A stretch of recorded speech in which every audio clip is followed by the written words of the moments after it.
Well, here I am in Spain now at last. The drive down here was, well, actually it went comparatively well really. I would have been here in about 7 hours, which I don't think is a bad timing, especially with my little Fiat Punto, which is not exactly a racing car. But the hardest part was bringing Billy Bob the cat down. I mean, he completely just wailed for about, well, I would say it was most of the 8 hours really. I think there was the odd time when he just got exhausted and did fall asleep, but probably only 10-minute periods here and there. And he had this a guttural wail. It was kind of like well, I don't know how to describe it. It was like some sort of banshee. It was demonic, and it was really quite loud as well.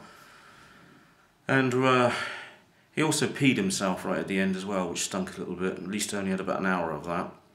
The poor chap, I felt really sorry for him. It wasn't his fault. And I also got lost just outside of Alicante. I don't know how. People think it's a bit weird because they say it's a straight through road, but somehow I went wrong. And so it took me about an hour. Luckily I bumped into, I stopped several people, but they gave me broken English instructions on where to go. And the place just wasn't signposted anywhere, so that was kind of weird. But I did eventually pull up into a one-way street the wrong way. It was only a little tiny road.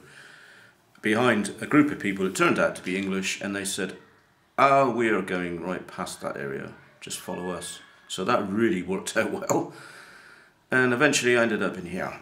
I got here and it's totally different from the Pyrenees. The Pyrenees is a beautiful place. I do have mountains in the distance, but they are very much in the distance, and this is a very built-up area. So, I mean, opposite me I've got the great big huge giant playground where they play football in the evenings, and the kids do, and there's a police station just over the road, and just round the corner from me there are tons of bars and cafes, and you know, at the weekends they get very, very busy and quite noisy here. But you know, it's a great base to start from, and the sea is only about 10 or 15 minutes away by car, and the salt lakes aren't that far either, about the same distance I think. Presumably they'd be near the sea.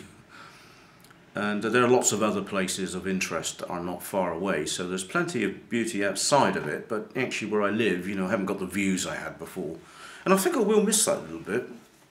But hey, you can always go back, or you can go and move and find views elsewhere. I am finding it really cheap here. I've already got a bank account set up. That was kind of weird. Let me quickly explain about that as well. Because I don't have what they call an NIE number, it means that I can't. You need this NIE number for lots of transactions like buying houses and apparently boats. But it also indicates that you're a resident in this country. So I do need to go through the process of getting that. When I went to the bank, they said, "Well, have you got an NIE number?" I said, "No." And they said, "Oh, right, so what's your address?" And so I gave them my address, which is, you know, obviously here. And they said, "Oh, well, we can't put that down because you don't have an NIE number, which means that you're not a resident." I said, "Well, but that's where I live." And they said, "No, you will have to use your old address," which was back in Serres in France. And I said, "Well, I don't live there anymore, so, you know, the place is being sold. Someone else will live there. If you send the correspondence or anything there, it'd be pointless." And it's like sort of 800 kilometers away or whatever. And they said, "Well, that's how we have to do it. But they won't send anything through to you. It'll just be, but we can't put on your form that you're living in Spain." And I just thought, you know, that's kind of really bizarre. But apparently once I've got this NIE number, I go back and then they just change my account again. I just don't know why they can't put my proper address down in the first place. It just seems to be a bit silly, but nevertheless, they opened the bank account up, and that was fine. And I got the internet sorted. They told me 2 weeks, which was a horror to me because I need to earn money.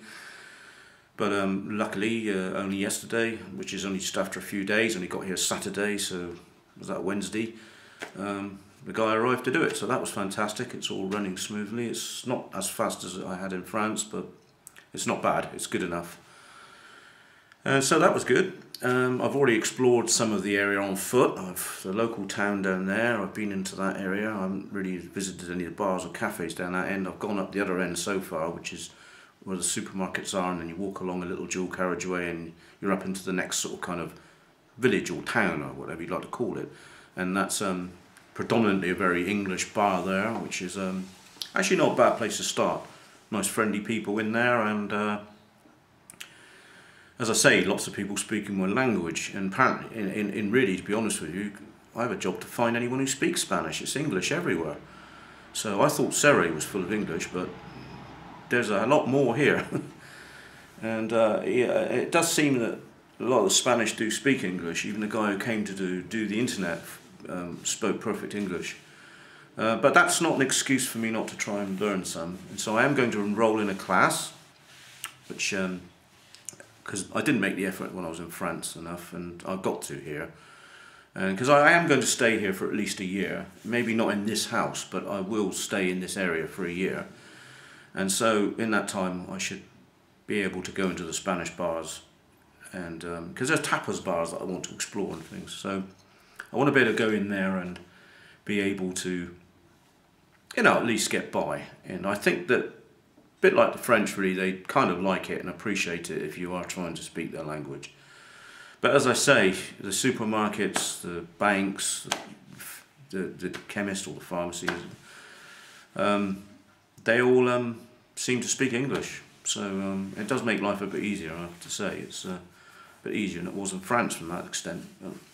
Not an excuse not to learn the language. So I'm settling in well. I've still got to wait for my stuff to come here. I've still got the big TV to come, my mountain bike. Since I get my mountain bike, I'm going off on that, because there's a lot of local villages and towns and things that are, you know, everything's joined together, because it's just one massive build-up of property, really. It's just street after street. So I can probably explore on the bike just as easy as I can with a car. So I'll be doing that. Yeah, onwards and upwards. It's got to get busy now and start creating more products and doing a lot more writing. And I've been pretty good since I've been here, because I've sort of conditioned myself to sort of work X amount of hours, and so that's been working for me. Yeah, life's good. I will keep you updated. It was a stray cat trying to come in. Chat to you later.